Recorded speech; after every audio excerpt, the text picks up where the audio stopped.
Okay students, let's continue our exercise. Exercise 3.2, question number 3. The weights in kg of 15 students of a class are this. Find the mode and median of this data.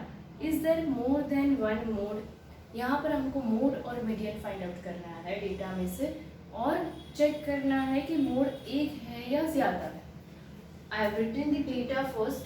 यहाँ पर number of observations हमको बताया है 15 students. 15 students means number of observations I need to count, that should be 15. 1, 2, 3, 4, 5, 6, 7, 8, 9, 10, 11, 12, 13, 14, 15. So 15 observations I have. अब mode और median ये दोनों मुझे फाइंड आउट करना है. मोड क्या होता है कि जो सबसे ज़्यादा बार आ रहा है, यहाँ पर मोड फाइंड आउट करना है. हम यहाँ पर देख सकते हैं कि मोड में यहाँ पर कौन सा नंबर है कि जो ज़्यादा है. तो यहाँ पर 35 नंबर है कि जो एक ही बार आ रहा है. 45 इज ऑल्सो वन टाइम. 42, 40 जो भी नंबर वन टाइम आ रहा है उसको स्किप कर दो. पहले आपको देखना है, आपको यहाँ पर कॉन्सेंट्रेट करना है कि कौन सा नंबर सबसे ज़्यादा आ रहा है. यहाँ पर मैं देख सकती हूँ 38 जो है 1, 2 एंड 3 टाइम्स है.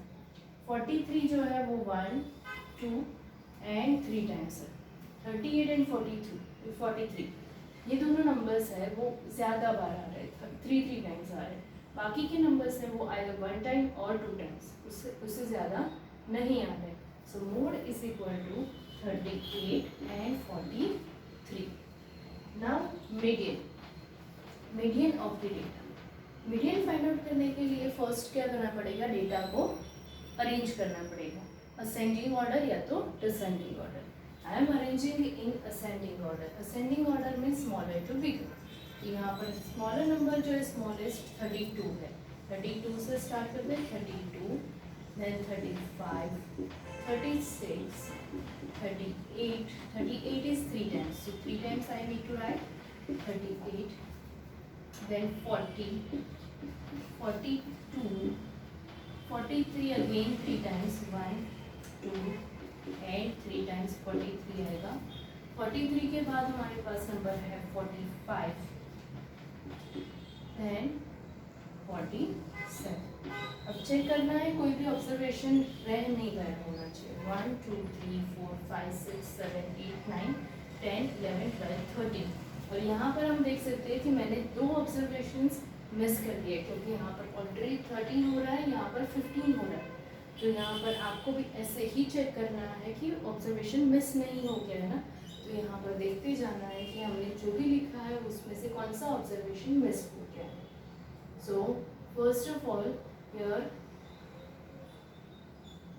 38 जो है 1, 2 and 3.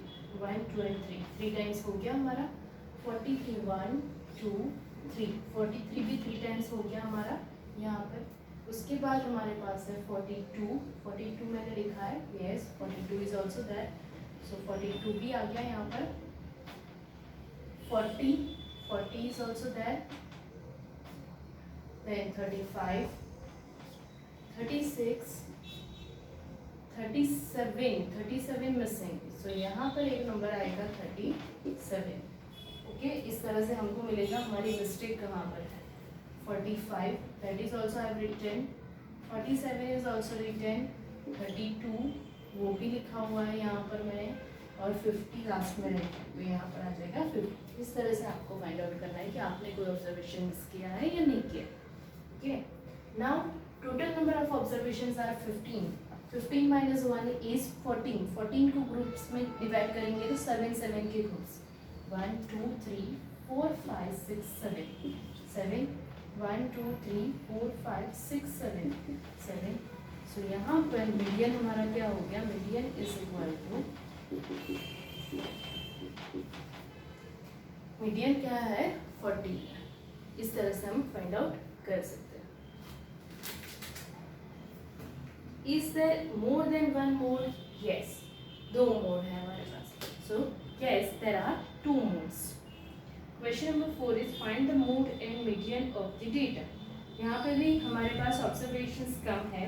So we can find out directly mode and median of the data. That you will do in the homework. Tell whether the statement is true और false. Question number 5. Statement true है या false है वो बताना। The mode is always one of the numbers in a data. Mode जो होता है वो हमेशा डेटा के अंदर से ही एक नंबर होता है। इज इट करेक्ट और नॉट? तो यस, मोड जो भी है हम यहाँ पर फाइंड आउट करते हैं, डेटा में से ही फाइंड आउट करते हैं। कोई भी ऐसा तो नंबर नहीं ले लेता है कि जो कोई भी डेटा में दिया ही नहीं है और हम बाहर से नंबर उठा के ले लेते हैं, ऐसा कभी भी नहीं होता है। So yes, the statement is true.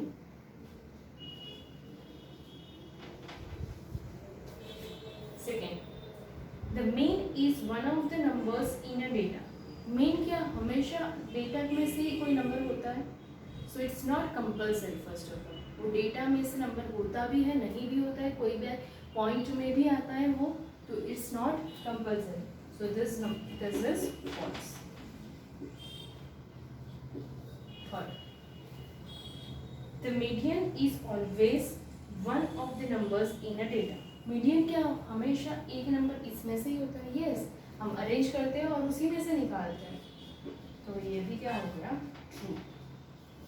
The last fourth number is the data 6, 4, 3, 8, 9, 12, 13, 9 has mean 9। यहाँ पर डेटा दिया हुआ है, उसका मीन 9 है ऐसा होता है। तो हम फर्स्ट फाइंड आउट करेंगे डेटा जो भी है 6, 4, 3, 8, 9, 12, 13, 9 ये डेटा दिया हुआ है, उसमें से हमको मेन फाइंड आउट करना है। अब मेन कैसे फाइंड आउट करेंगे हम? mean is equal to sum of all observations divided by total number of observations. Sum of all observations divided by total number of observations. 6, 4, 3, 8, 9, 12, 13, 9 divided by 1, 2, 3, 4, 5, 6, 7, 8 observations। अब total करना है। 6 plus 4 10 plus 3 13 13 plus 8 21 plus 9 30 30 plus 12 42 42 plus 13 is 55 plus 9 55 plus 9 is 64 divided by 8 8 के table में 64 8 8s are 64। Main क्या हो गया हमारा 8। यहाँ पर क्या बताया, मेन इज 9 बताया। So is it correct? No, statement is. तो इस तरह से हम मेन, मोड और मीडियन देख लिया हमने। नाउ 3.3 में हम क्या करने वाले हैं? 3.3 में हमारा ग्राफ है। ग्राफ कैसे फाइंड आउट करते हैं, ग्राफ कैसे प्लॉट करते हैं, ग्राफ दिया है तो उसमें से क्वेश्चन आंसर्स कैसे हम लिख सकते हैं, वो सब कुछ है 3.3 के लिए। और 3.4 में हमारे पास है प्रोबेबिलिटी। प्रोबेबिलिटी मतलब कि कोई भी ऐसा है कि जिसमें हमको फाइंड आउट करना है कि क्या ये पॉसिबल है या नहीं है। इज इट पॉसिबल और नॉट? ओके, तो ये 3.3 और 3.4 बाकी रहा। 3.2 में जितने सम्स मैंने नहीं किए वो सारे आपको होमवर्क में करना है।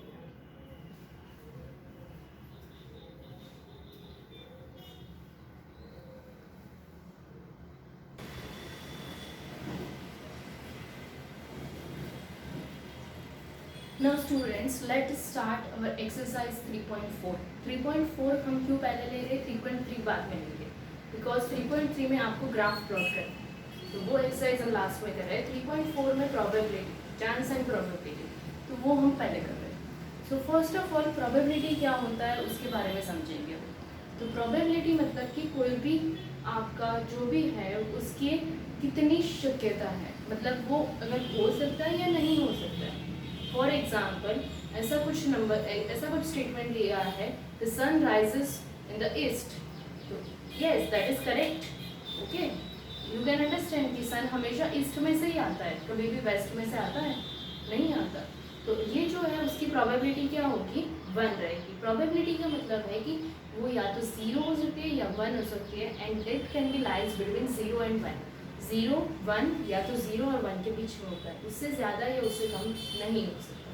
प्रोबेबिलिटी है मतलब कि चांसेस क्या है, वो इवेंट के चांसेस क्या है। जैसे मैंने इवेंट बताया कि sun rises in the east, sun rises in the east, तो ईस्ट में से ही निकलता है, उसका 100% चांसेस है कि हमेशा आज है, कल है या 10 दिन बाद है, सन हमेशा ईस्ट में से निकलने वाला है। तो ऐसे जब भी हम बात कर रहे हैं तब हमारा क्या होता है वो कि वो हम श्योर है कि ये चीज़ होने ही वाली है और ऐसे ही होने वाली है। हम जब श्योर होते हैं तब हमारी उसकी प्रोबेबिलिटी क्या होती है, जो फेवरेबल आउटकम्स है उसकी प्रोबेबिलिटी क्या हो जाती है, 1 हो जाती है कि yes this is 100% sure. Now if I am telling that sun rises in the west, sun rises in the west, तो यहाँ पर ये स्टेटमेंट गलत है, वेस्ट में से कभी भी सन नहीं निकलने वाला है, तो वो क्या हो गया हमारा गलत स्टेटमेंट है। गलत स्टेटमेंट की प्रोबेबिलिटी क्या होगी, 0। अब जब भी हम श्योर होते हैं, श्योर इवेंट होती है तो उसकी प्रोबेबिलिटी 1 होती है, जब इम्पॉसिबल इवेंट होती है तब उसकी प्रोबेबिलिटी क्या होती है, 0 होती है, क्योंकि वो इवेंट पॉसिबल ही नहीं है, तो वो उसकी प्रोबेबिलिटी 0। अब यहाँ पर कोई ऐसा है कि जो मैच हो रहा है, क्रिकेट मैच हो रहा है, उसमें इंडिया पाकिस्तान है, आइदर इंडिया विल विन और Pakistan. Now if the statement given, event given is like that the match, India wins the match, India wins the match, तो ये स्टेटमेंट क्या वो सही है या गलत है? कोई भी मैच है, अब इंडिया ही जीतेगा ऐसा 100% हम बोल सकते हैं? There is a 50-50 chances, yes, क्योंकि वो उसमें दोनों चांसेस है, इंडिया जीत भी सकता है, हार भी सकता है, कोई और सामने वाली टीम है वो भी जीत सकती है, हार सकती है, तब उसके लिए हम क्या प्रोबेबिलिटी हमको फाइंड आउट करनी पड़ेगी कि ये कितने परसेंट, आधे आधे है, 50-50% है, तो 1/2 प्रोबेबिलिटी हो जाएगी, 0.5। तो यहाँ पर प्रोबेबिलिटी का मतलब है chances, chances of the event, कि वो इवेंट होने के चांसेस। जैसे today is the rainy day, today is the rainy day, तो ये रेनी डे आज मैं आज बोल रही हूँ, कल भी हो सकता है, टुडे बोला है तो मतलब आज भी है, कल भी, और आज के लिए भी हम श्योर नहीं है कि ये रेन होने ही वाला है, यस, ऐसा भी हो सकता है कि रेन नहीं भी होगा, यस। तो इस तरह से कोई भी इवेंट्स है तो उसमें हमको प्रोबेबिलिटी में देखना पड़ता है कि वो रेन हो भी सकता है, नहीं भी हो सकता है, 50-50% चांसेस है, तो यहाँ पर हमारी प्रोबेबिलिटी 1/2 हो जाती है। जब श्योर इवेंट आती है, श्योर होता है हम कि ये यस होने ही वाला है, at that time the probability is 1। When the event is impossible then the probability is 0। But you need to keep in mind that the probability always lies between 0 and 1. 0 से 1 के बीच में ही होती है probability. ओके, तो यहाँ पर हम exercise 3.4 करने जा रहे हैं, उसमें हम देखेंगे कि कौन से इवेंट्स में कैसे कैसे प्रोबेबिलिटी फाइंड आउट कर सकते हैं। जैसे कोई एक और एग्जांपल हम ले लें कि कॉइन को टॉस किया, हेड्स और टेल्स, उसमें हेड्स ही आएगा, तो हेड्स ही आएगा ऐसा कंपलसरी तो नहीं है, उसमें भी क्या होगी प्रोबेबिलिटी 1/2, हेड्स भी हो सकता है, टेल्स भी हो सकता है। अब कोई ऐसा है कि जिसमें प्रोबेबिलिटी ज़्यादा या कम हो सकती है, मतलब कि जैसे डाई को मैंने थ्रो किया, डाइस को थ्रो किया है तो डाइस में नंबर्स होते हैं हमारे पास 1 से लेके 6 तक, ओके, 1 2 3 4 5 6, ये सारे हमारे पास नंबर्स हैं, उसमें से 1 आएगा, इसकी प्रोबेबिलिटी क्या है? फर्स्ट ऑफ ऑल डाइस जो होते हैं उसमें नंबर्स कितने हैं हमारे पास, 1 2 3 4 5 6, ये नंबर्स है, उसमें से 1 आएगा, उसकी प्रोबेबिलिटी कितनी है? तो यहाँ पर पहले मुझे क्या लिखना पड़ेगा, total number of outcomes. Outcomes means possible कितने हैं, इसमें से कितने आउटकम्स पॉसिबल है? 6 आउटकम्स पॉसिबल है। मैंने जितने भी डाइस पे जितने नंबर्स है सारे नंबर्स पॉसिबल है। मैंने अगर किया एक बार में 1 आया, दूसरे में 2 आया, बाद में 6 आया, 4 आया, 5 आया, कुछ भी नंबर आ सकते हैं, तो 6 पॉसिबल है यहाँ पर टोटल। उसमें से फेवरेबल आउटकम्स, फेवरेबल आउटकम्स हमारे पास 6 है, टोटल नंबर ऑफ आउटकम 6 है, फेवरेबल मतलब 1 है हमारे पास कि 1 ही हमको चाहिए, उसकी प्रोबेबिलिटी क्या होगी, probability is equal to 1/6। Total 6 outcomes में से 1 कितनी बार आ रहा है, 1 आ रहा है, तो 1 टाइम आ रहा है, तो 1/6। अगर 1 को ज़्यादा बार दिया है तो हम क्या लिखेंगे, 2/6, 3/6, जितने भी बार आ रहा है। तो इस तरह से हम प्रोबेबिलिटी फाइंड आउट कर सकते हैं, कोई भी इवेंट की प्रोबेबिलिटी ऐसे फाइंड आउट हो सकती है, clear. Now let us start our exercise 3.4.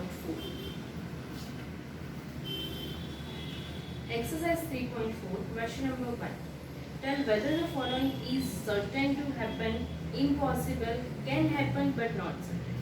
ये जो भी इवेंट्स दिए हैं उसमें हमको फाइंड आउट करना है कि ये जो इवेंट है वो सर्टेन है, सर्टेनिटी बता रहा है, मतलब कि जैसे ईस्ट में से सन आएगा वो सर्टेन है कि वो हमेशा ऐसा ही होगा, या फिर इम्पॉसिबल, वेस्ट में से सन आएगा दैट इज इम्पॉसिबल.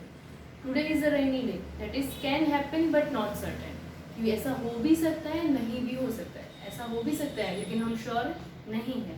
तो ये 3 चांसेस में से कौन से चांसेस है वो हमको बताना है. Question number 1.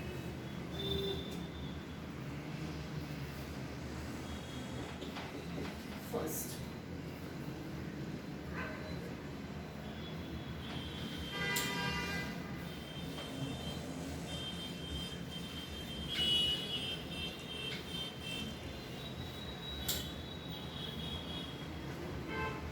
You are older today than yesterday. आप आज जो हो वो कल से ओल्ड हो, मतलब कल से आपकी एज आज ज़्यादा है. यस, हम दिन ब दिन बड़े होते जा रहे हैं, कभी भी छोटे होते हैं. No, it's not possible. तो ये तो सर्टेन इवेंट है. So this is a certain to happen.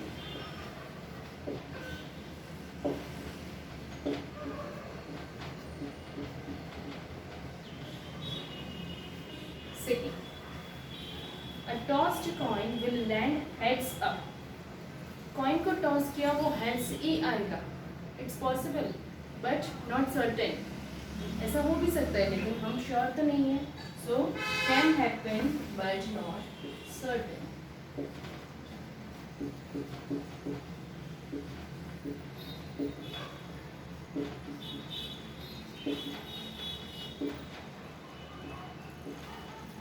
And third, a die when tossed shall land up with 8 on the top. Die को टॉस किया और तो 8 आया उसमें से. Is it possible? डाइज में नंबर ही कितना होता है 1 से लेके 6 तक, तो 8 कहाँ से आएगा? It's not possible. So it's a impossible event.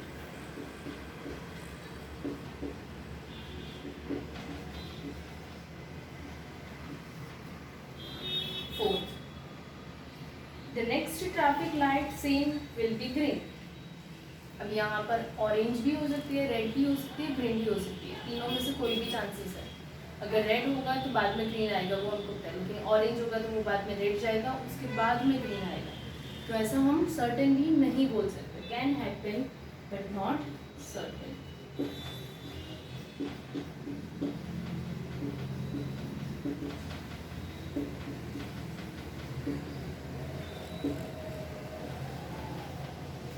Fifth, tomorrow will be a cloudy day.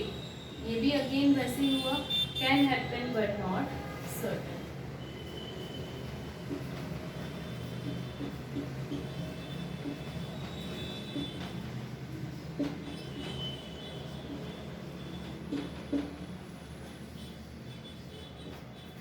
Question number 2. There are 6 marbles in a box with numbers 1 to 6 marked on each of them. What is the probability of drawing a marble with number 2? And what is the probability of drawing a marble with number 5? यहाँ पर कोई भी एक box में 6 marbles डाले हैं, हर एक के ऊपर नंबर्स लिखे हुए हैं 1 से लेके 6 तक. हमको फाइंड आउट करना है probability of getting the number 2 and probability of getting number 5. तो यहाँ पर ये दोनों के लिए हमको प्रोबेबिलिटी फाइंड आउट करना है. नंबर्स हमारे पास कितने हैं यहाँ पर? Possible outcomes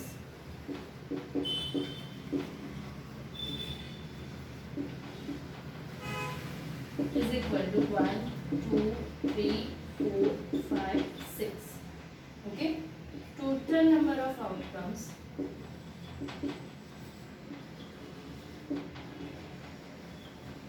is equal to 6. Now first event जो है उसमें 2 आना चाहिए. 2 के लिए फेवरेबल आउटकम्स